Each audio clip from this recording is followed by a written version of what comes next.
Bien, monsieur le Président, Mesdames les Présidentes et Vice-Présidentes, je ne sais pas si Monsieur le Sénateur est arrivé, mais il est le bienvenu s'il est déjà parmi nous. Mesdames et Messieurs les élus des collectivités territoriales, directeurs de services, tous les élus, les responsables d'associations, chers collègues, tous ceux et toutes celles que j'ai oubliés, bonjour à tous. Le Haut Conseil breton pour le climat donc, a le plaisir de vous accueillir pour son premier forum climat et territoire. Comme vous le savez, le forum dans l'Antiquité romaine était cette place publique où les gens se retrouvaient pour discuter des affaires sociales, économiques, politiques de la cité, de la République. C'est là qu'on discutait des choses importantes. Et lorsque le Haut Conseil breton pour le climat a été officiellement installé, il y a de cela un petit peu plus d'un an, il nous a semblé intéressant d'initier un petit peu ce cycle d'échange, de retrouver cet esprit forum, de rencontre, d'interaction entre les scientifiques, les acteurs des territoires, le monde associatif, l'ensemble de la société, pour débattre de l'enjeu principal de ce XXIe siècle, du défi de notre temps, comme on dit parfois, le changement climatique et la question de l'adaptation au changement climatique. Alors, le Haut Conseil breton pour le climat a été installé en 2022 dans une année un petit peu particulière, dont on va vous reparler un petit peu après. Certains y verront d'ailleurs peut-être un signe ou un présage. En tout cas, il était temps, il y avait urgence. Et nous sommes donc ravis aujourd'hui de vous accueillir. Et je vais donc tout de suite, en le remerciant, donner la parole au président Loïc Chenet-Girard. Merci.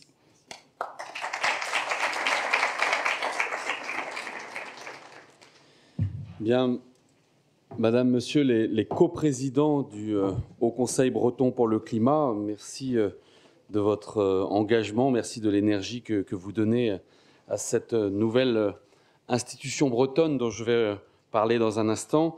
Madame la vice-présidente de l'Université Bretagne Sud, Madame Pimbert, merci d'être là. Merci à l'université de nous accueillir dans ces lieux. Merci aussi à Lorient de nous accueillir dans ces lieux, ville ô combien importante de notre belle région Bretagne. Je voudrais vous saluer toutes et tous, bien sûr les élus de Lorient, les élus de la région, tous les collègues de tous les bancs ici présents, saluer l'ensemble des collègues des collectivités de Bretagne et leurs services, saluer les représentants du monde universitaire, les représentants du monde associatif, les représentants du monde économique, celles et ceux qui font la Bretagne d'aujourd'hui et de demain et qui ont envie de débattre, d'échanger, de discuter, comme cela vient d'être indiqué sur l'avenir de notre Bretagne, l'avenir de notre Europe, de notre monde, qui passe nécessairement par cette lutte pour atténuer le changement climatique et cette lutte tout aussi importante pour s'adapter à ce changement enclenché qui durera, quoi qu'il arrive, encore des dizaines d'années.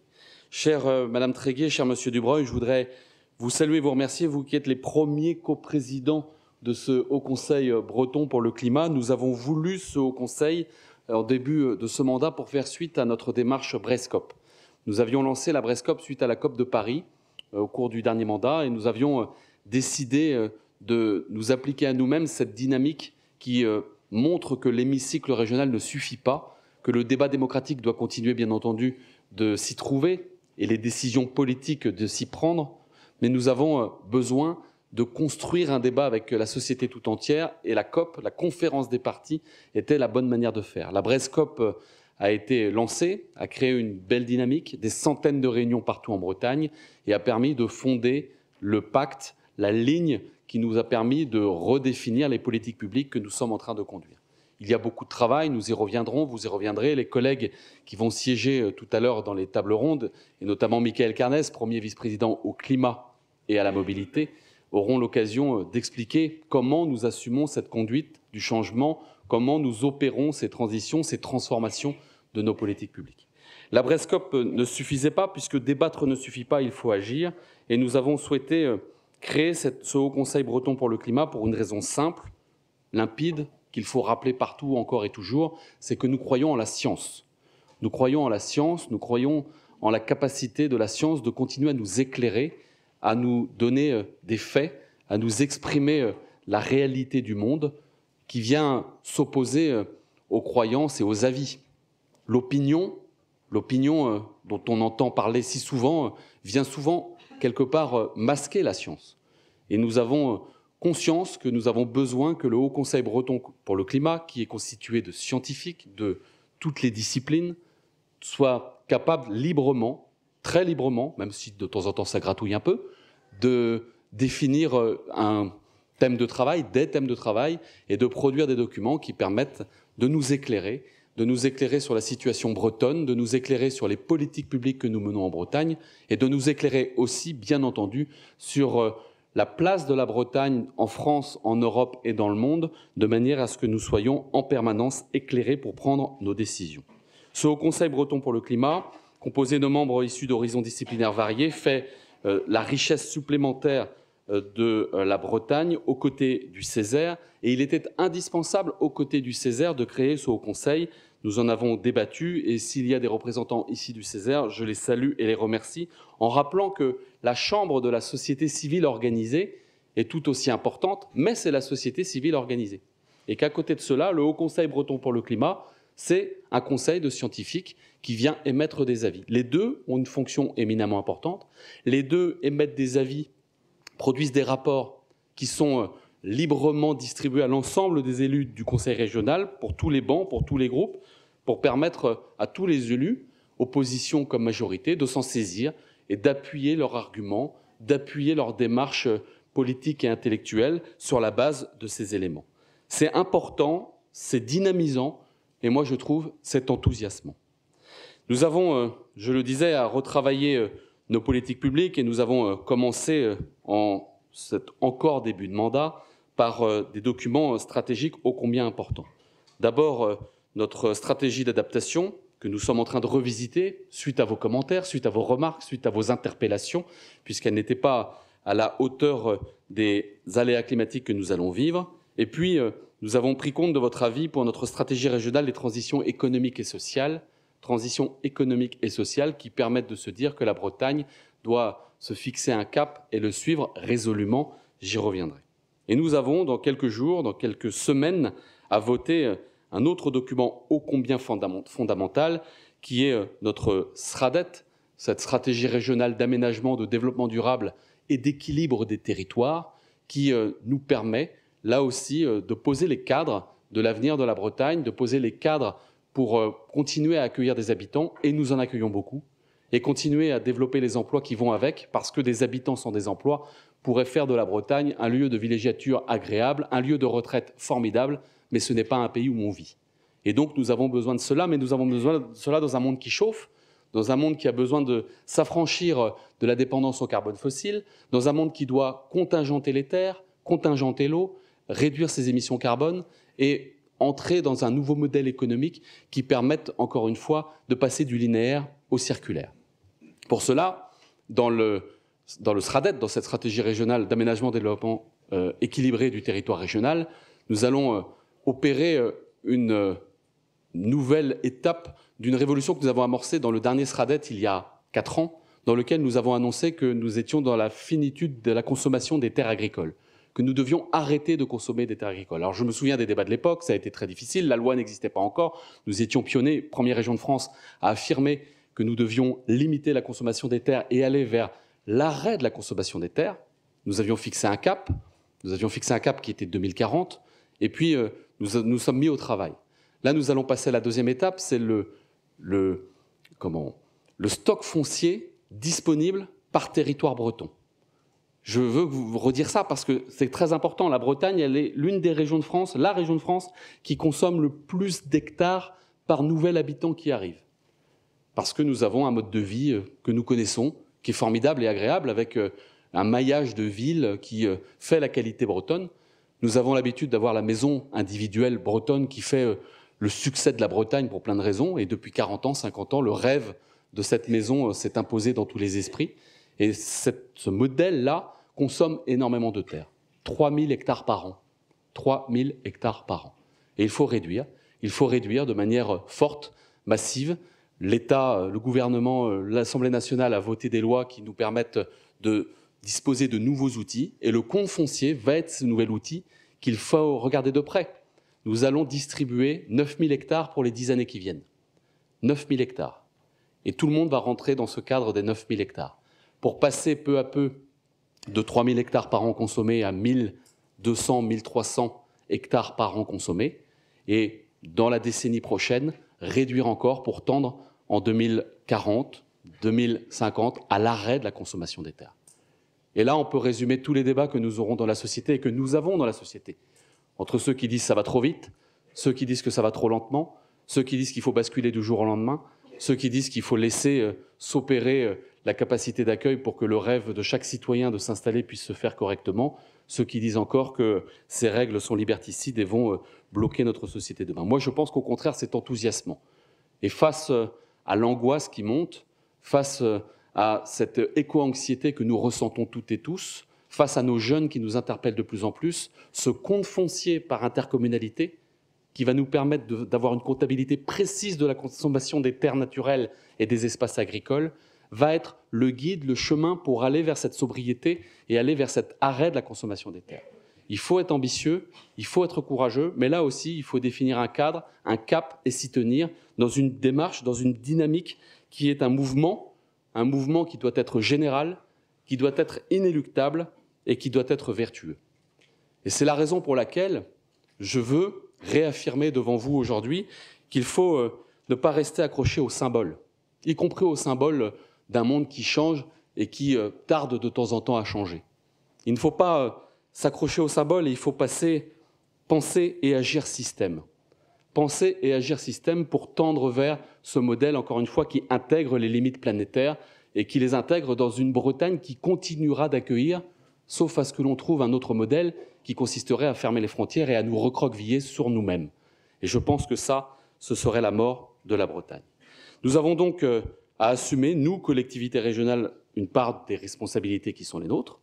Nous avons à entraîner encore et toujours, et que ce soit le premier vice-président ou la présidente de la commission climat, Carole Lebéchec, nous nous y employons régulièrement. Et d'ailleurs, nous allons réunir l'ensemble des collectivités de Bretagne dans quelques semaines sur ce sujet de l'adaptation au changement climatique et de notre action pour freiner le changement climatique, pour pouvoir être non pas donneur de leçons et non pas en appelant des autres collectivités pour dire comment faire, mais comme sur l'eau il y a quelques semaines, comme sur la haie la semaine dernière ou comme sur les sujets d'agriculture et de prairie, pour entraîner de manière positive et dynamique en fixant des règles du jeu régional, parce que si on fixe collectivement des règles du jeu régional, alors le passager clandestin s'efface.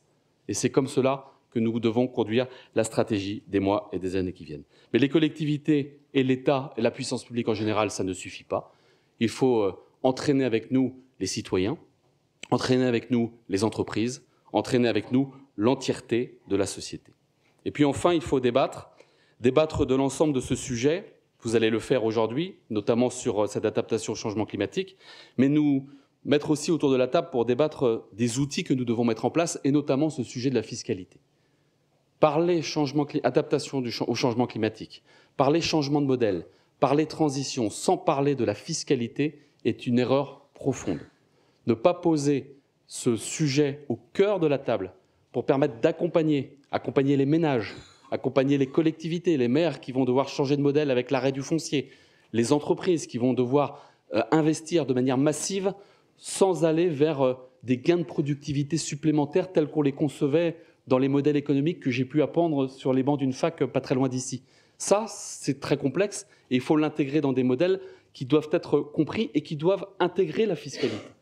Et la fiscalité est une arme considérable pour accélérer le changement et protéger les plus fragiles et les plus modestes. Regardons ce qui se passe au niveau européen et mondial, notamment au niveau de la finance. Regardons ce qui se passe au niveau européen sur la fiscalité européenne que j'appelle de mes vœux, profondément de mes vœux, là aussi pour éviter les passagers clandestins au niveau de l'Union à 27. Et puis, travaillons sur cette fiscalité depuis le niveau national jusqu'au niveau local. Et quand la région Bretagne, qui doit développer ses trains, développer ses cars, assumer cette transition que nous espérons tous à une fiscalité assise sur la carte grise avec des voitures électriques exonérées et sur la taxe sur le pétrole, vous pensez bien qu'il est urgent de changer cette fiscalité. Alors ça vous paraît peut-être bizarre d'entendre parler de fiscalité alors que vous êtes venu parler climat, mais je pense que les deux sont intimement liés et le rapport Pisani-Ferry et Selmayr-Mahfouz est indispensable à observer, à regarder de près et balayer ça d'un revers de main en disant on fixe certaines variables dont la fiscalité qu'on ne touchera pas pour pouvoir changer tout le reste est impensable. C'est un simplisme qui ne permettra pas de remporter toutes les victoires que nous avons à remporter. Et là aussi, le coût de l'inaction sera plus important encore dans les années qui viennent. L'autre combat, c'est celui de l'adaptation. C'est finalement le même combat. L'adaptation, c'est le thème que vous allez travailler ce matin. Comment travailler, vivre et vieillir dans une France qui se réchauffe, dans une Bretagne qui se réchauffe. Comment s'adapter aussi dans une Bretagne qui devient, pour certains, un refuge climatique. Et nous voyons là aussi combien ça pousse, notamment chez nos retraités. Et il faut tenir cela, avoir cela en tête à chaque instant dans nos réflexions stratégiques pour demain. Et puis, comment nous adapter dans les écoles, nous adapter dans notre vie de tous les jours, nous adapter aussi, bien entendu, dans nos modèles d'agriculture, de pêche et d'industrie que nous avons en Bretagne. Ce sont de grands enjeux. Vous allez y travailler et nous aurons l'occasion d'en reparler dans les mois et les années qui viennent. Et l'enjeu final, l'enjeu qu'il faut avoir en tête à chaque instant, c'est d'être capable de faire cette grande bascule en préservant les plus fragiles et les plus modestes.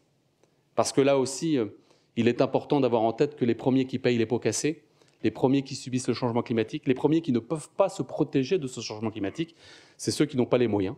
Ceux qui n'ont pas les moyens, l'hiver, de changer leur système de chauffage et d'avoir un système de chauffage sobre et le moins carboné possible, et les mêmes qui souvent souffrent de chaleur excessive dans leur logement l'été.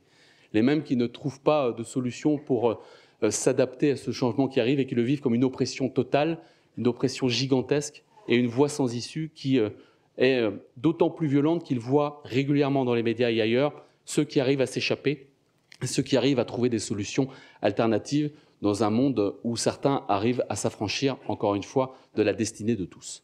Pensez aux plus modestes, pensez aux plus fragiles. À chaque instant, dans cette lutte contre le changement climatique et dans cette transformation de modèle, est là aussi indispensable, sinon c'est la démocratie qui risque d'en pâtir. Sinon c'est à un moment donné des bascules sur notre capacité à tenir la société et à faire en sorte, encore une fois, d'avoir un destin commun. Et le destin commun, c'est bien toute la société et pas un morceau de la société. Et donc c'est tous ensemble que nous devons affronter ces enjeux, tous ensemble au niveau planétaire jusqu'à notre jardin Bretagne, parce que, encore une fois, nous sauver tout seul n'aura pas de sens. Nous devons travailler à tous les niveaux. C'est angoissant et enthousiasmant, mais c'est positif et courageux de s'y employer grâce notamment à l'éclairage du Haut Conseil breton pour le climat. Donc merci d'être là, merci de prendre du temps pour réfléchir, merci du temps pour débattre malgré nos divergences, malgré nos différences et malgré de temps en temps nos capacités à nous empoigner de manière positive et constructive pour l'avenir. Bref, entretenons la conversation et préparons la Bretagne de demain. Je vous remercie.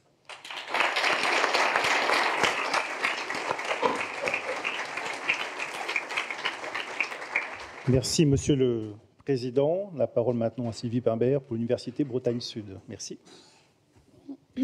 Mesdames, Messieurs, donc en tant que vice-présidente développement durable et responsabilité sociétale de l'UBS, et au nom de Virginie Dupont, notre présidente, qui ne peut se joindre à nous pour cette journée, je suis heureuse de vous accueillir dans ce bel amphithéâtre pour ce forum Climat et Territoire organisé par le Haut Conseil breton pour le climat. Lorient a été choisi pour cette première édition, nous en sommes fiers. La qualité et la diversité des travaux qui ont été présentés hier après-midi par mes collègues enseignants-chercheurs de différents laboratoires de l'UBS témoignent bien de l'engagement de notre université dans la transition écologique et le développement soutenable. Vous êtes nombreux, élus, scientifiques, agents des collectivités, membres d'associations et d'entreprises, à avoir répondu présent pour cette journée. L'amphi est plein, ça déborde même. En termes de sécurité, c'est pas top, mais on ne dira rien. Ce qui montre votre intérêt pour les problématiques liées au changement climatique, à leur prise en compte sur nos territoires et à la nécessité d'anticiper pour s'adapter. Les deux tables rondes sur la perception des risques et des extrêmes climatiques, la résilience et les capacités d'adaptation au programme de cette matinée vont nous apporter des éclairages et des pistes de réflexion. La question de la formation de nos étudiants à ces enjeux est également centrale. Le ministère de l'Enseignement supérieur et de la Recherche a publié en janvier 2023 un plan climat, biodiversité et transition écologique. C'est un document élaboré suite aux rapports successifs du GIEC, du rapport Jouzel, le dernier rapport du Haut Conseil pour le climat, et qui concerne la formation, la recherche et l'innovation, la collaboration avec les territoires, le dialogue sciences et société, l'engagement des personnels, la rénovation des bâtiments, etc. Et qui couvre l'ensemble des missions et des acteurs de l'enseignement supérieur et de la recherche. Ce plan a des objectifs ambitieux. En particulier, il prévoit que tous les enseignants de tous les enseignants de l'enseignement supérieur et scolaire aient suivi un module de sensibilisation, formation aux enjeux de la transition écologique et du développement souhaitable, mais également les dirigeants des établissements d'enseignement supérieur. Concernant les étudiants, d'ici à 2025, tous les étudiants du premier cycle devront avoir acquis un socle commun de connaissances et compétences aux enjeux de la transition écologique et du développement soutenable. Tout un programme en perspective, une prise de conscience dont nous ne pouvons que nous réjouir, en espérant toutefois que son plan s'accompagne de moyens humains et financiers nous permettant de le mener à bien. Rien n'est moins certain. L'UBS s'est engagé depuis un certain nombre d'années, et je dirais depuis le mandat de notre présidente actuelle, avec la création d'une vice-présidence dédiée, d'un service développement durable et responsabilité sociétale avec un responsable de ce service, donc mon collègue Julien Sergère, petit coin là. Et donc nous avons mis en œuvre un certain nombre de choses et engagé vraiment l'établissement dans cette transition écologique. Nous avons un groupe d'une cinquantaine de référents issus des composantes des services des laboratoires sur 1100 personnels. C'est pas mal. Donc tout ça sur la base du volontariat. Bon, un programme de rénovation des bâtiments. Bon, là, vous êtes dans un amphi qui a été rénové. Le bâtiment également, vous avez pu constater, les travaux sont à peine terminés. Voilà. Donc on essaie, avec les moyens dont on dispose, de faire des actions. En tout cas, on est vraiment résolument engagé dans cette dynamique. En termes de formation également, réfléchir à l'évolution des métiers et des compétences, c'est également un enjeu fort pour faire face aux défis de demain. C'est quelque chose que l'UBS a déjà pleinement intégré, avec la préoccupation constante de délivrer des diplômes en phase avec les nouveaux métiers et les besoins des territoires. Je pense à nos masters aménagement et urbanisme des territoires littoraux, ingénierie et gestion des ressources côtières et littorales, écologie industrielle et territoriale, pour ne citer que, mais il y en a plein d'autres, mais également l'envie de mener des projets innovants, comme celui d'un diplôme d'université, résilience des territoires insulaires et littoraux, qui devrait voir le jour en 2025, grâce à l'appel à projet régional Définov tiers-lieux, dont Maison Glace est lauréat en partenariat avec ALON, l'Agence locale de l'énergie du Pays de Lorient, et l'UBS. Je laisse maintenant la parole à Anne-Marie Tréguier et Vincent Dubray, coprésidents du HCBC, que je remercie pour nous avoir concocté ce beau programme. Merci également à mes collègues enseignants-chercheurs, Florence Gourlet, Thibault Lecomte et Laurent Labéry, tous trois membres du HCBC, pour leur engagement. La tâche est immense. Bonne journée à vous.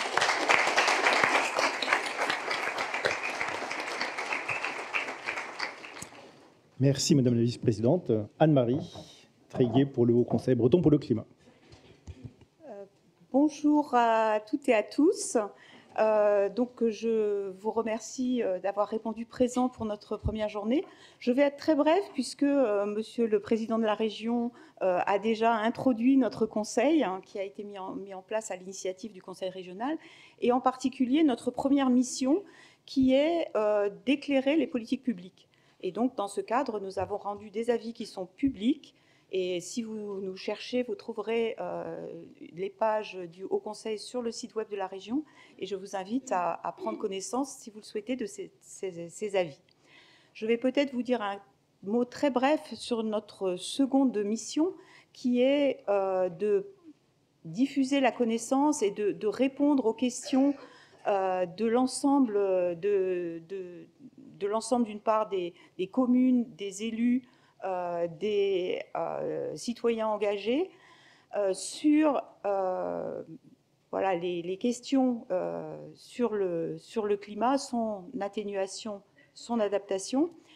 Et pour cela, donc, nous sommes 20 scientifiques de toutes les disciplines, ça a déjà été dit, et en particulier de sciences humaines et sociales, puisqu'on sait que c'est très important de faire vraiment ce lien entre le constat qui est fait par les sciences naturelles, je suis océanographe, et les solutions qui sont étudiées scientifiquement par des disciplines comme la sociologie, l'économie, les sciences politiques, etc.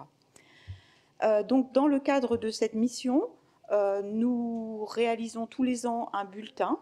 Donc, notre premier bulletin est sorti au mois de mars et très naturellement, compte tenu de l'année et de l'été que nous avons vécu en 2022, très naturellement, le dossier de cette année était 2022, annonciatrice d'un climat futur.